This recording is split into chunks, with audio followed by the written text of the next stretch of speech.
Flight MH370, one of the greatest mysteries in the history of civil aviation. On March 8, 2014, a Boeing 777 belonging to Malaysian Airlines suddenly disappeared from radar screens with 239 people on board. It will never be seen again. A Boeing 777 obviously doesn't just disappear. So right out of the gate, it's clear that something very unusual and very strange was happening with this airplane. In July 2018, after 4 years of investigation, Malaysia abandons the search and comes to a terrible conclusion. It is not able to determine the causes of the aircraft loss. Australia, China, and Malaysia have collectively decided to suspend the search. In the first episode of this documentary series, we will attempt to understand the failure of this investigation, which monopolized hundreds of experts and cost millions of dollars. The reason for the failure is that we didn't search the right area. I think the fundamental problem was that Malaysia was ill-prepared. We unveiled the inconsistencies published in the official report. I started to realize that everything we had been told, which substantiated the idea of a turnback and of a flight over Malaysia, was completely unfounded. This had never been mentioned. No data collected from that had ever been mentioned. We also shone a light on the gray areas surrounding this extraordinary case. So, is MH370 a crime scene? Is it a crime? Are we investigating a crime here? The possibility is certainly yes. But the story doesn't end there. Today, many experts refuse to accept this conclusion. Driven by the desire to understand what happened to Flight MH370, they have been reviewing the investigation in an attempt to find out more. Clearly, all these events and points are not a coincidence. I realize there are reports and maybe there is something to do behind it. In the second episode, they reveal unprecedented discoveries that help us understand what happened in the night of March 8, 2014. This cargo is loaded without being scanned. What it later turned out was that the Inmarsat communication system had been turned off and then turned back on again. After the diversion, there were 7 turns. If no one's flying it, there's no reason for an aircraft to do 7 turns. We have a credible witness that also corroborates the hypothesis of a crash in the South China Sea. And so, my theory starts to take shape. Why and how did Flight MH370 disappear? From my perspective, there's 3 sides to every story. Your side, my side, and the truth is somewhere between the 2. Never have we been so close to the truth.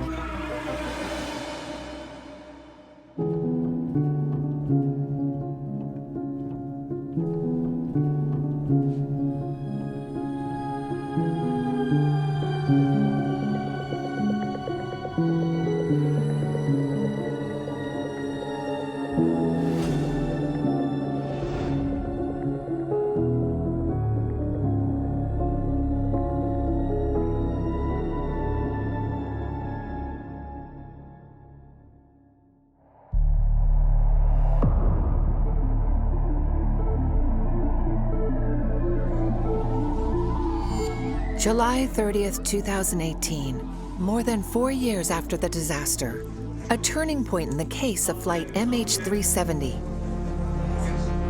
The Malaysian authorities in charge of the investigation finally reveal their conclusions to the public in a report of more than 1,000 pages. What happened?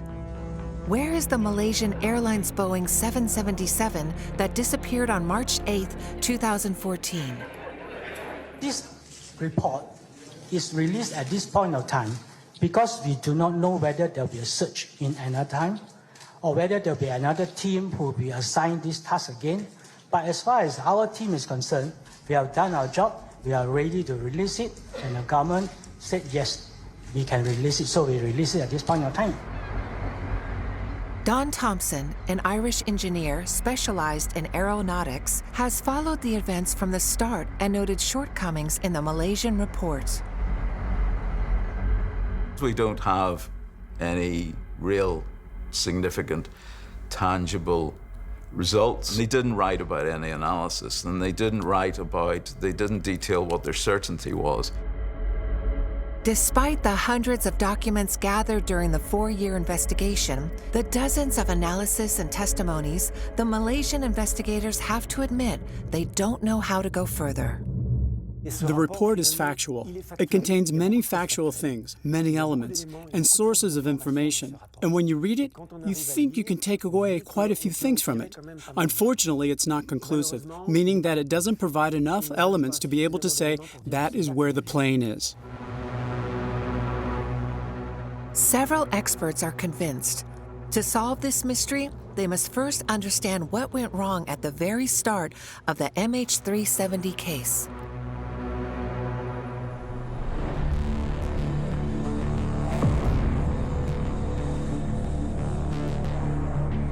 March 8, 2014.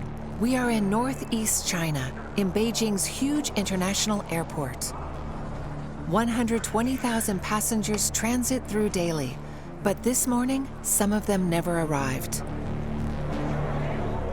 Flight MH370, operated by Malaysian Airlines, is several hours late.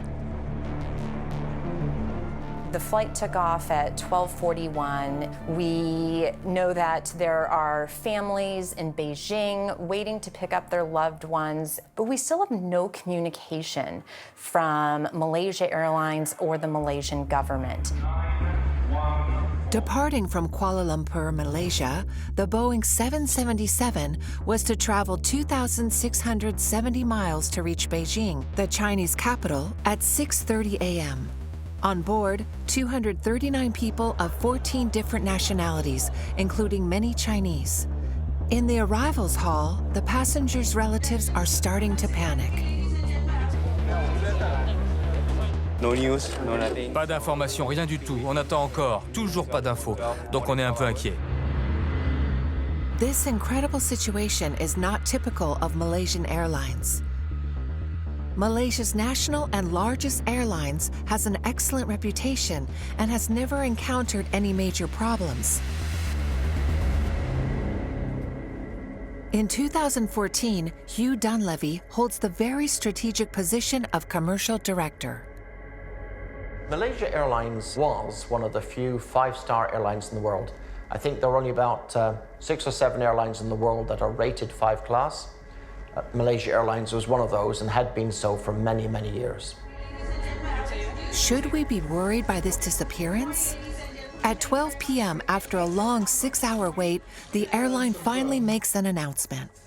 That this flight, MH370, lost contact with Subang Air Traffic Control at 2:40 a.m. this morning.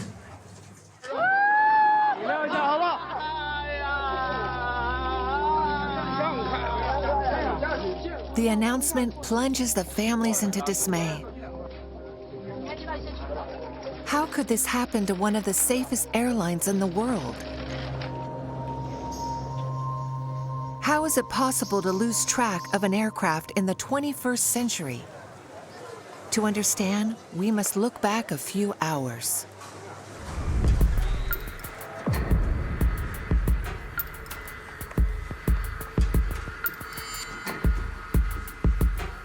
In the night of March 8, 2014, at 12:40 a.m., flight MH370 left the runway at Kuala Lumpur Airport.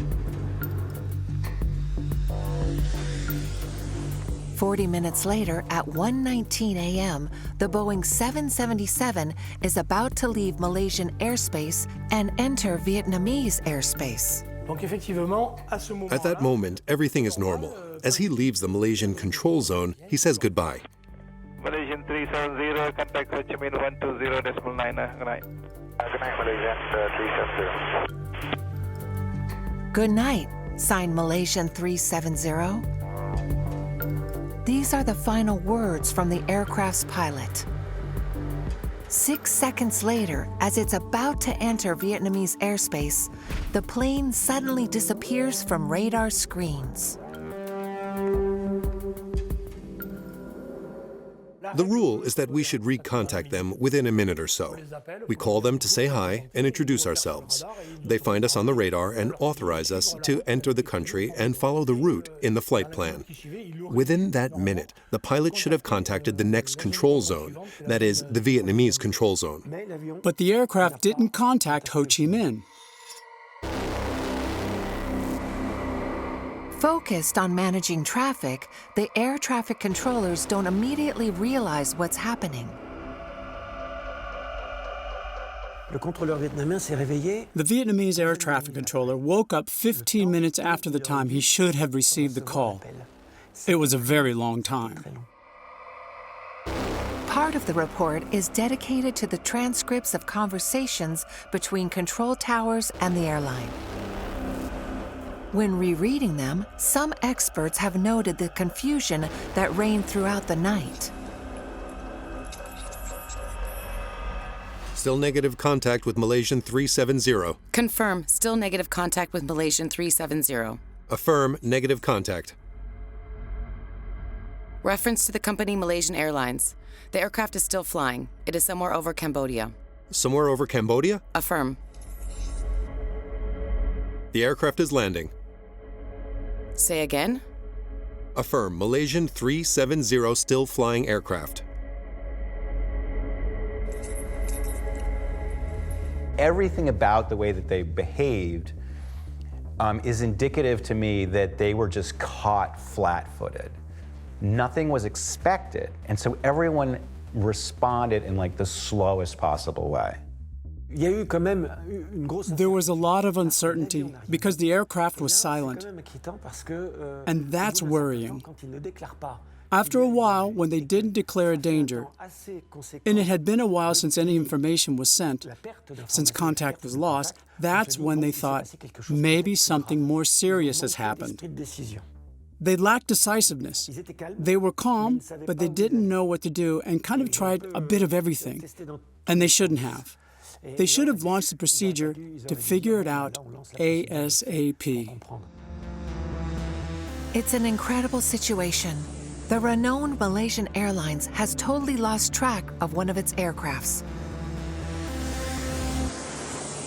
Within hours, the news attracts media attention worldwide.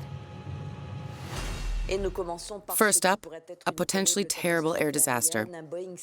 A Malaysia Airlines Boeing 777 has disappeared from radar screens. Faced with this unprecedented event, investigative journalist Florence Duchangi has questions. I heard the news on vacation.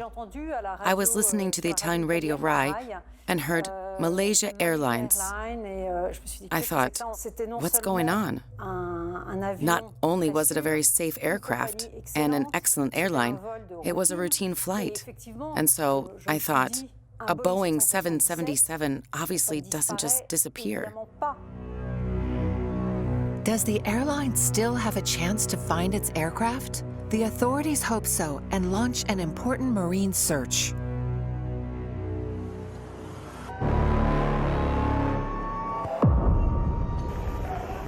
South China Sea. This large area is where the search for MH370 starts. More specifically, the place where the aircraft signal was lost. Within hours, military ships and helicopters are dispatched to the area in an attempt to find the aircraft and any potential survivors. At that point, we also believe that the aircraft, if it has gone down anywhere, it's probably gone down in the South China Sea. We've contacted Air Sea Rescue, and of course, when you contact these type of agencies, they'll want to know, well, where do you want us to go look? And that's the one question we could not answer because we don't know the physical location of the aircraft. This method of searching is tedious, but history shows that it can sometimes help find precious clues.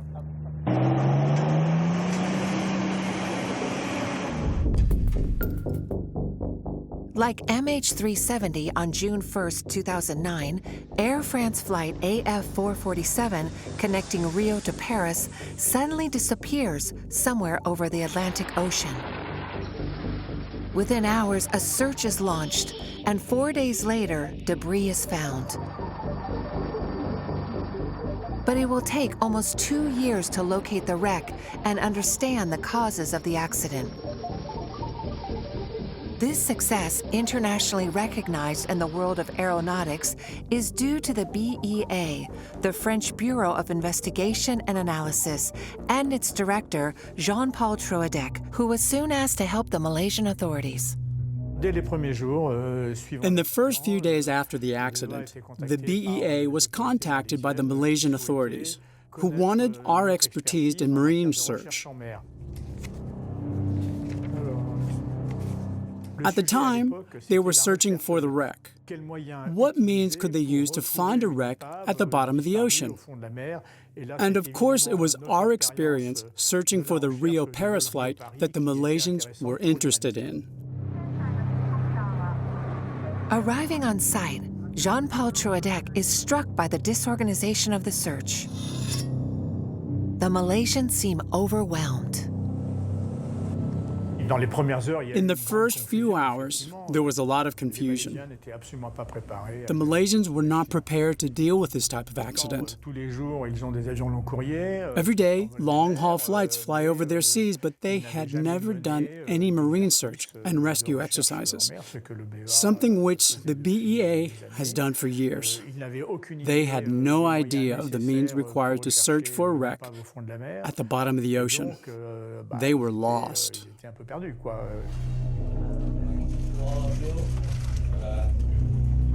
We are unable to inform to all of you that any object was wrecked. This point in time, the search and rescue team has started since morning. We don't know the details because everyone is asking for details, which we simply do not have. We're working hard with the various search and rescue and government agencies of all the countries that are potential assistance to the situation to help us, but we don't have any more information. But we're happy to answer as many questions as we can, but be aware, we may not be able to give you definitive answers if you're saying, where is the aircraft? We simply don't know.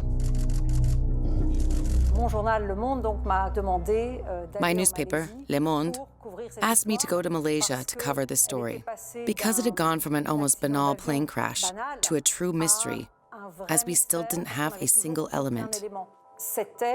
It was very, very chaotic. Given the extremely poor communication, people started to come up with a number of theories and conspiracy theories.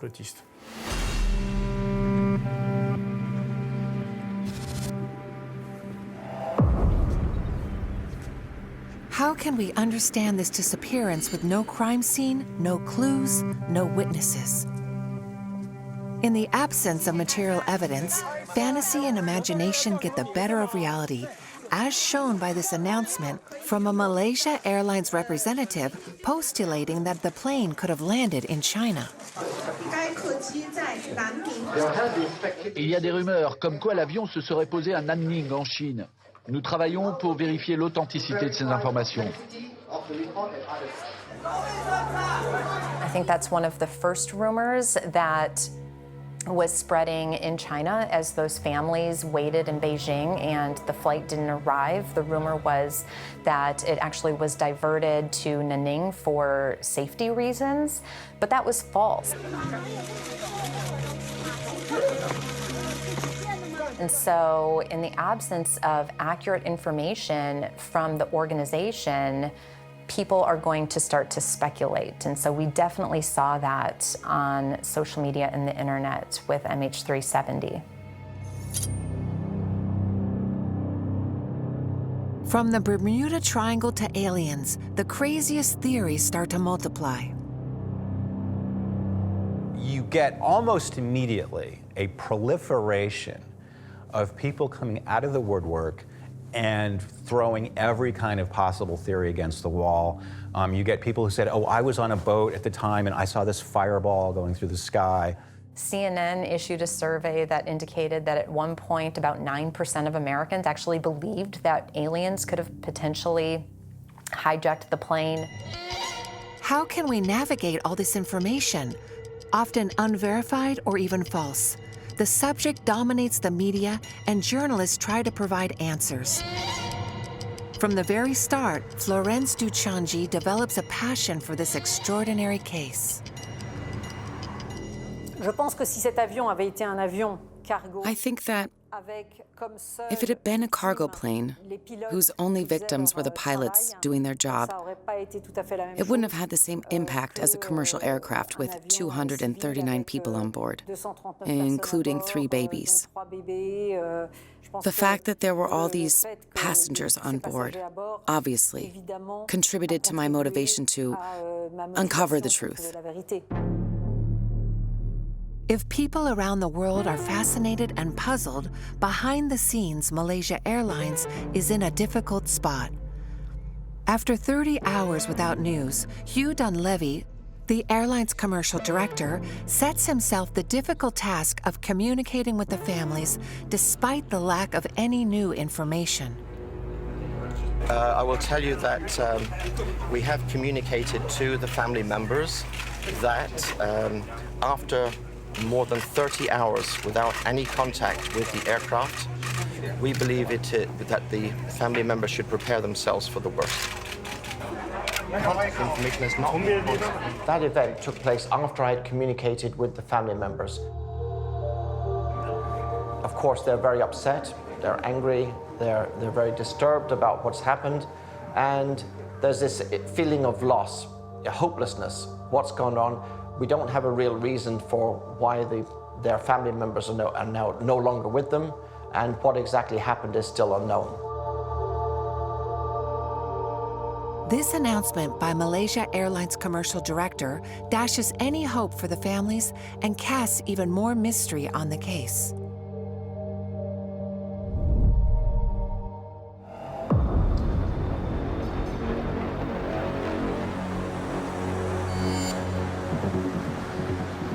In the Malaysian capital, almost 2 days after the disappearance, local authorities are about to make a troubling announcement to the hundreds of journalists on site.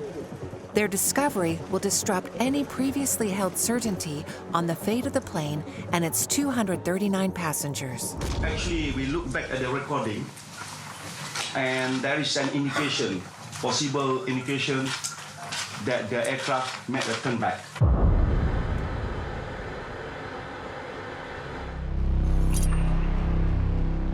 The announcement is astonishing. MH370 might have turned back.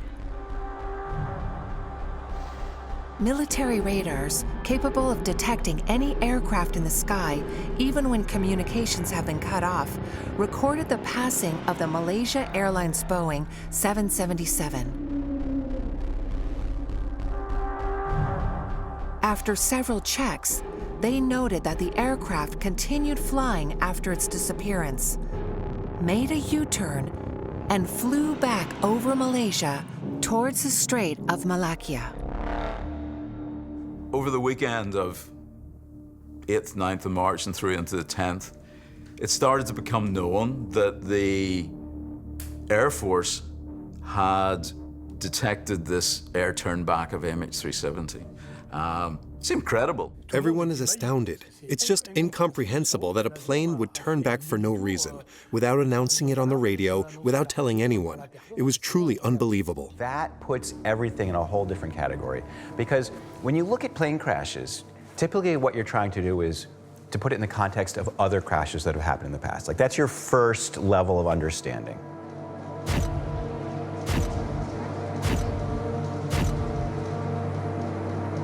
Did the engine fall off? Was it a hijacking?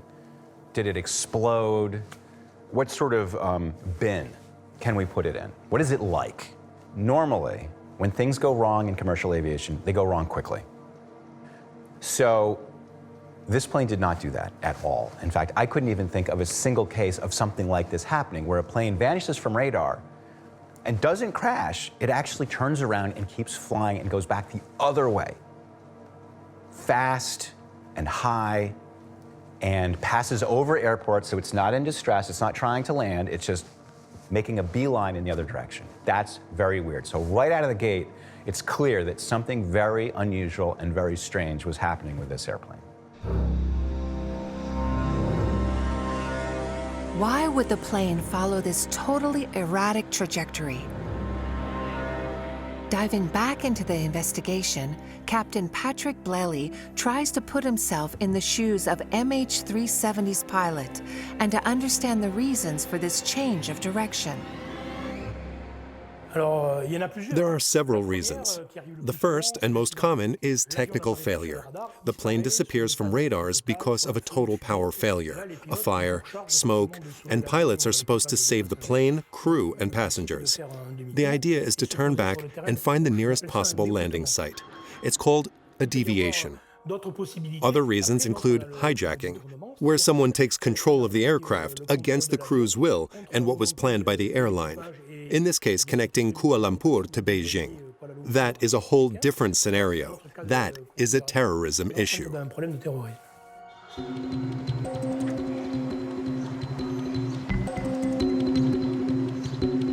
In New York, investigative journalist Jeff Wise decides to dive into this haunting mystery.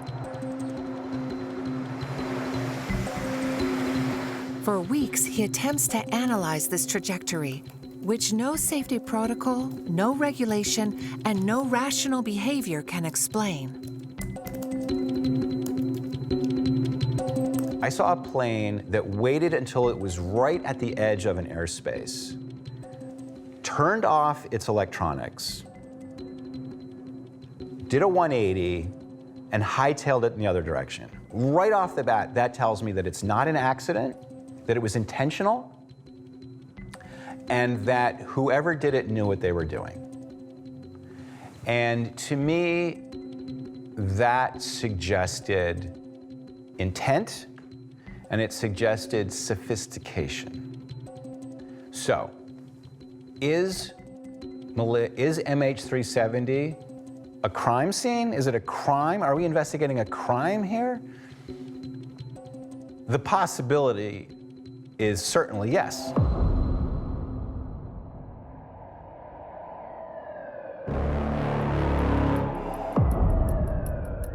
In the Malaysian capital, the incredible announcement of a turnback has caused utter confusion. Who to believe? Who to listen to this totally unprecedented situation in the history of aviation? Gathered in their hundreds, journalists from around the world harass the passengers' loved ones, desperately searching for a scoop.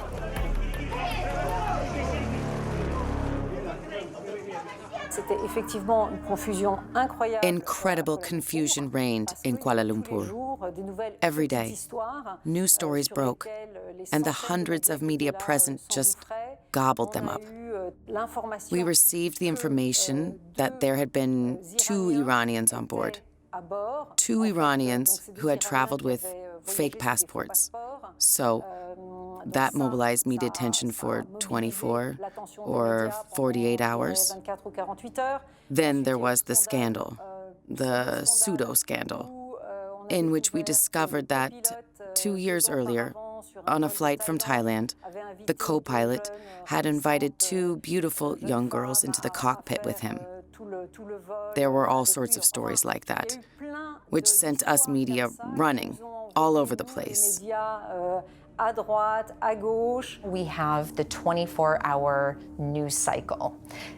That means that we need content to fill those 24 hours. It also means that news organizations are competing with each other to make sure that they have the most up-to-date information, that they are the ones to release the newest information, the most current data to their viewers. Faced with this media frenzy, the political authorities, the airline, and the military start to multiply the press conferences. Yes, with that turnback, does the radar record reflect how much of a turnback it made? In other words, did it come back kilometers, 20 kilometers, 10? I think we are still looking at that. We're still looking at Forensic. Dans un accident comme celui-là, il est important qu'au départ... In an accident like this one, it's important for the communication to be well managed from the start and managed by professionals. But in Malaysia's case, the communication was taken care of by political authorities, not by aeronautical professionals. In countries that have a professional investigation bureau, this bureau is the only body authorized to communicate. From my point of view, one of the reasons there is so much suspicion surrounding this investigation and this event is that it started with very chaotic communication. From the very early days of MH370, there was a lot of frustration on the part of the press with the Malaysian authorities. It seemed that they were not being forthright. My interpretation personally was that they were embarrassed. Malaysian Airlines is the flag carrier of the country, and it is a point of considerable pride that this is a good airline. It was embarrassing that they had failed to notice that the plane went missing for quite a while. I think it was embarrassing that they did not apparently notice it at the time on their military radars. And I think they were horrified at the possibility that maybe the person who took the plane was their own pilot. After the astonishing announcement of a turnback, questions start to arise. What did MH370 do after crossing the Strait of Malacca? Where did it go after it vanished from military radars? With these question marks looming, the case undergoes a new twist almost a week after the disappearance.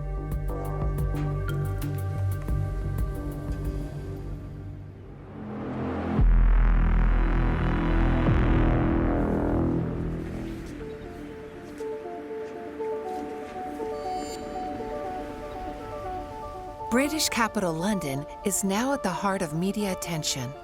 On March 14, a satellite communications company called Inmarsat published an explosive statement.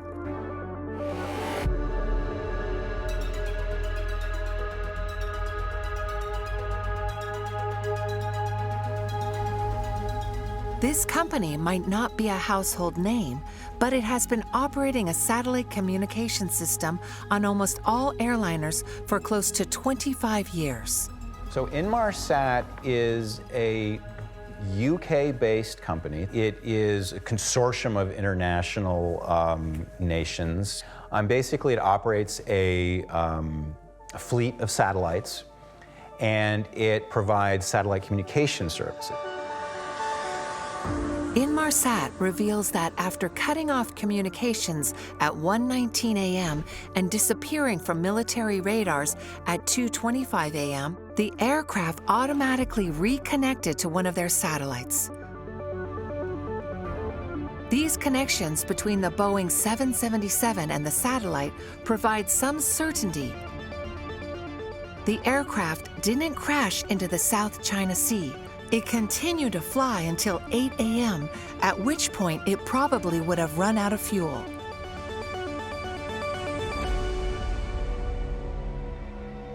The bombshell that really glued people into their seats was the revelation that took place about a week after the plane disappeared, that Inmarsat had recorded this data that had been automatically transmitted by the plane's satellite communication system. And it told us, to everyone's incredible and absolute astonishment, that this plane had stayed in the air for 6 hours. It had stayed in the air for 6 hours. I can't even tell you how completely astonishing and unexpected that was. Which meant the aircraft was still operating with power and had been airborne until 19 minutes past 8 local time Malaysia on the Saturday morning. It was a significant piece of information, and it sort of, I guess it changed the direction of everything at that point.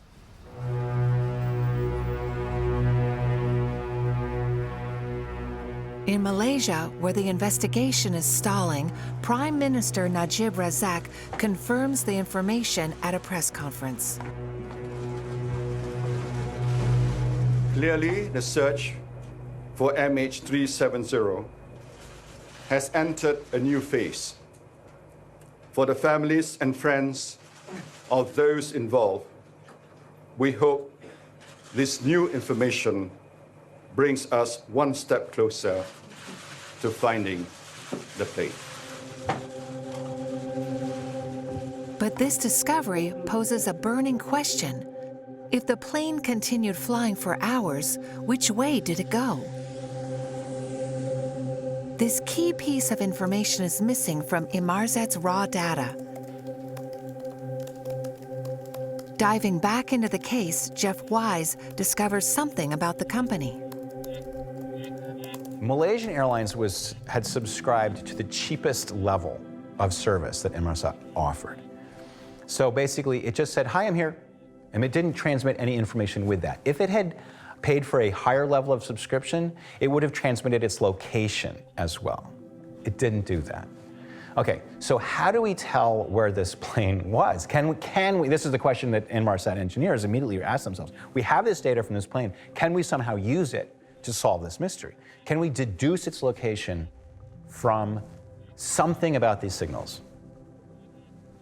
And it turned out that there were some intriguing clues.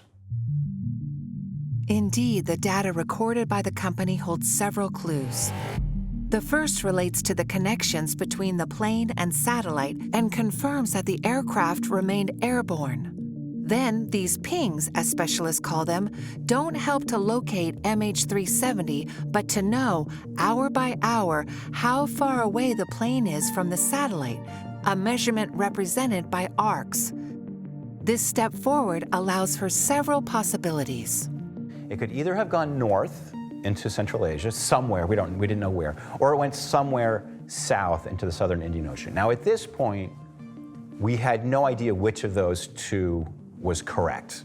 So it either probably went to Kazakhstan or it went into the southern Indian Ocean. We did not know which. Which way did MH370 go? The data from the pings received from the satellite don't tell us, and for 10 days, media speculation tries to fill in the gaps.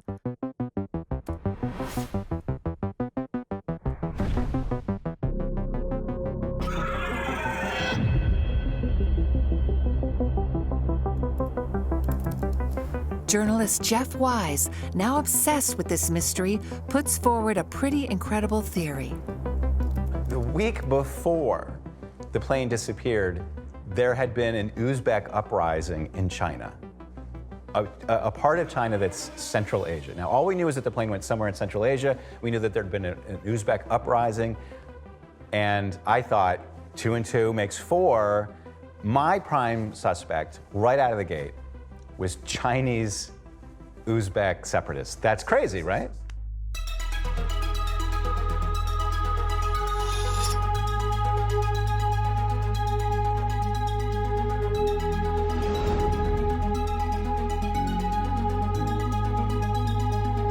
This is where Jeff Wise kind of like goes out on a limb. And my editor thought that that was crazy and said, "If you are wrong, will you apologize?" And I said yes. And so then, pretty soon after that, more of the data came out, more of the data was analyzed, and I was like, okay, I'm wrong, and I wrote an explanation. She held me to it. She made me write an article saying, I was wrong, this is why I was wrong, and so, mea culpa. For several days, Inmarsat's engineers refine their analysis.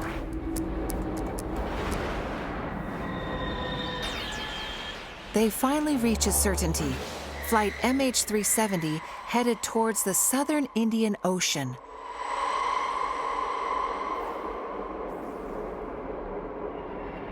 On March 24th in Kuala Lumpur, Malaysian Prime Minister Najib Razak makes a new announcement, this time with immense gravity.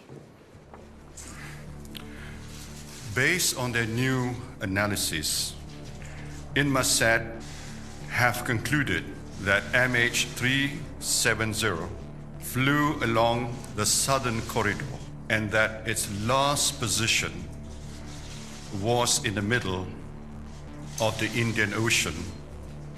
This is a remote location, far from any possible landing sites.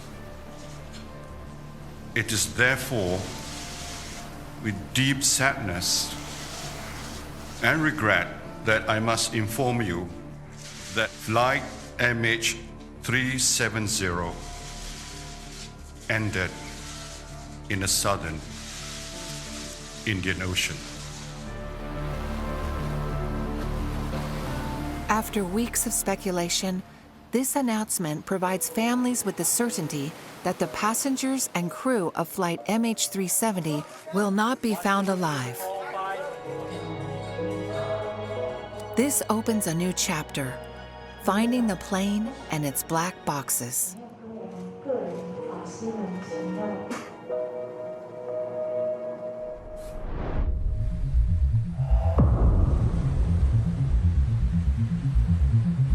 On March 25, 2014, all eyes are now on the southern Indian Ocean. An area 1,200 miles off the west coast of Australia is now the focus of the search for flight MH370. It was a real challenge to the Malaysian culture, and a lot of work and a lot of focus was done within Malaysia to help out as much as we could, identifying what we could do about finding the aircraft, which triggered that largest and most complex search in aviation history. Faced with the magnitude of the task, Malaysia, in charge of the investigation, delegates the search operation to Australia. So the best people in the world have actually put their efforts into identifying the search area for us. C'est une décision politique de l'Australie. It's an Australian political decision because we're off the coast of Australia. They consider it to be kind of their territory. And so they wanted to show that it was happening in their country. But there was a certain practical logic to it because it's easier to get boats from Australia than from countries that are much further away. But the operation proves incredibly complex. The teams are searching for the plane's black boxes in a place where the ocean can reach a depth of almost 23,000 feet. To do so, they must try to locate signals emitted by the flight recorders, which can be detected up to 3.7 miles away. Jean-Paul Trudec is always on hand to provide his expertise to the search teams.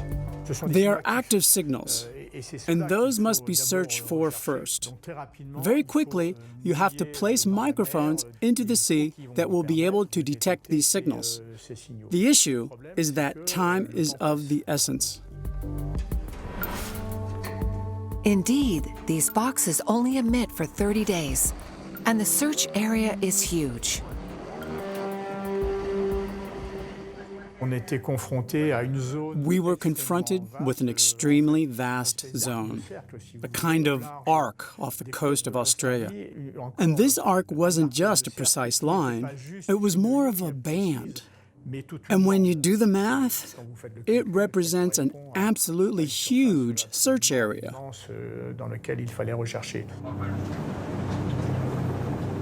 The only solution is to refine the search parameter in the hope of passing over the wreck and detecting the black box signals. This is what the Australian authorities try to do. Day by day, the Australian Transport Safety Bureau continues to refine the area where the aircraft may have entered the water, based on continuing groundbreaking and multidisciplinary technical analysis. April 8, 2014, a first failure for the Australian authorities. They still haven't found the black boxes and now know that they have stopped emitting. The teams must settle for scanning the ocean floor using sonar.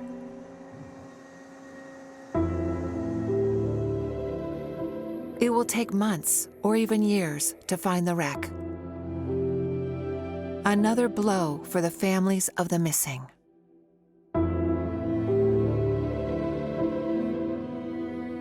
this created some very heated moments between the Malaysian government and the passengers' families as they were, trying to get clarity on what happened to our loved ones, and the Malaysian government was not being forthright.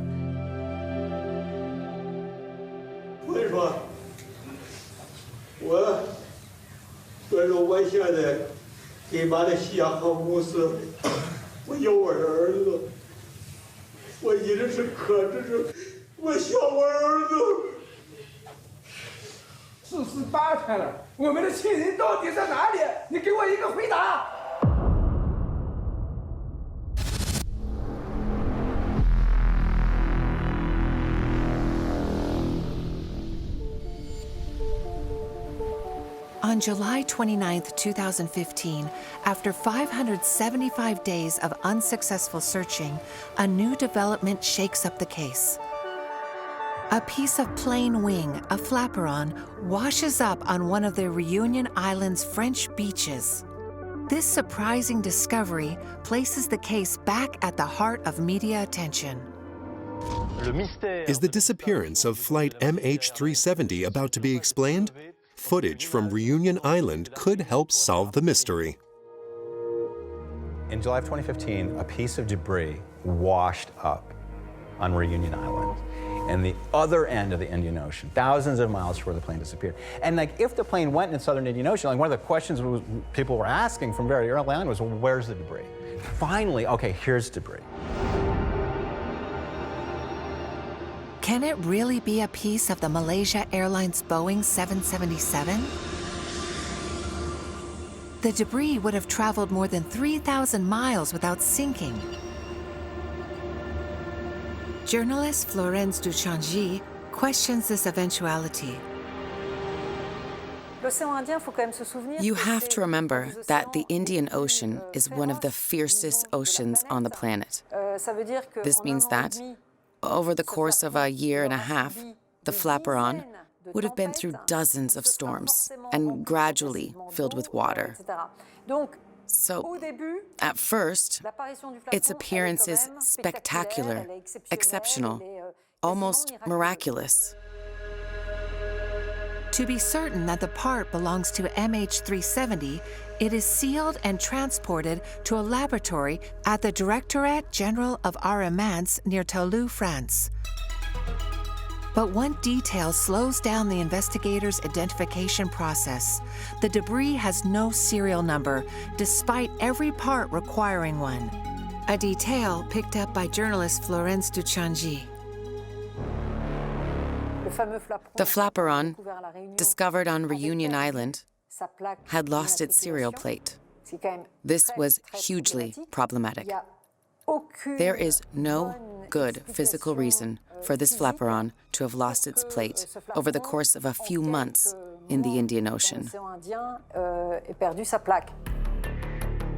For Patrick Blelly, a pilot for a major airline, this event is not at all surprising. At first, people tried to say that the flaperon didn't belong to the aircraft. There's nothing to justify this, even if a plate was missing.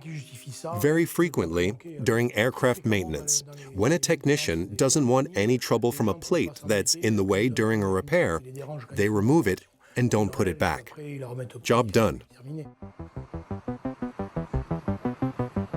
On August 5, 2015, as more and more questions arise surrounding the flaperon, the results of the analysis carried out by the French experts are revealed.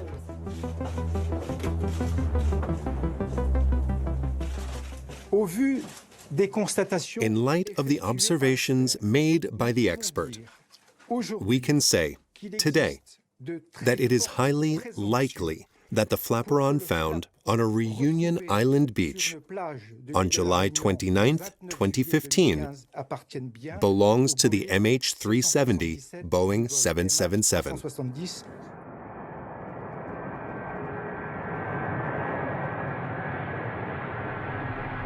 Argyris Kemalakos, an expert specialized in aeronautical structures, quickly took an interest in the French experts' conclusions. They measured the drag of the flaperon in the air and in the sea, and everything looks possible. Also, it was covered with a lot of shells of different sizes who grow in different parts of the ocean with different temperatures. So all the indication was that it made a long trajectory, a year and a half in the sea, until he ended up on the beach. The arrival of debris on Reunion Island indeed provides information because it provides the certainty that a plane crashed into the Indian Ocean. Until then, it was a hypothesis. We now have a tangible piece of the plane, which was eventually identified as belonging to the aircraft. And so, this reinforces the idea that the Indian Ocean is where we need to search. The incredible discovery of the flaperon will unfortunately not help the search teams find the plane. So where must they search when there is no clue as to the precise location of the wreck? It's like a needle in a haystack, but even worse. I think it's a needle in a field of haystacks. You first have to find the right haystack.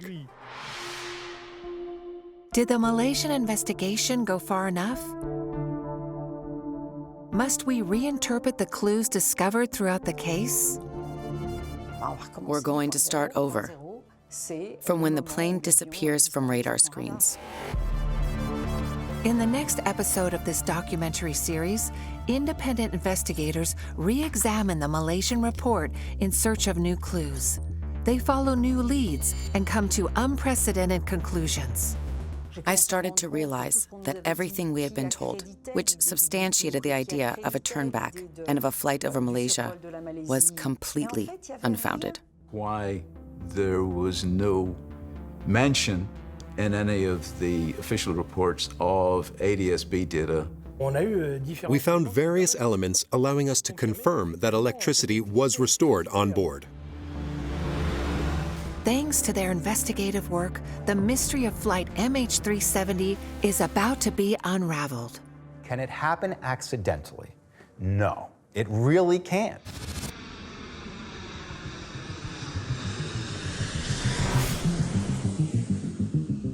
In the next episode, we dive into the many counter-investigations exploring the mystery of Flight MH370. New leads and new clues allow us to finally understand the reasons for its disappearance.